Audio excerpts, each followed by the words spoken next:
नमस्कार. मी doctor Jaydeep Patil, orthopaedics and joint replacement surgeon.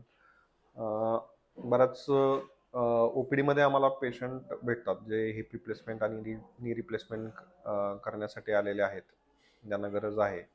तर त्या पेशंटमध्ये त्यांचा प्रश्न असतो की आपण जॉईंट रिप्लेसमेंट केल्यानंतर हिप किंवा नी आपण खाली मांडी घालून बसता येतं का?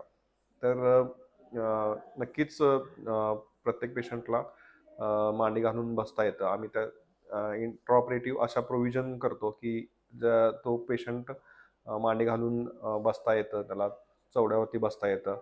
पण याचे काही ड्रॉबॅक्स पण आहेत, जे मांडी घालून आणि चवड्यावरती बसलं की त्या सांध्याची झीज पण लवकर जास्त फास्ट व्हायला चालू होते.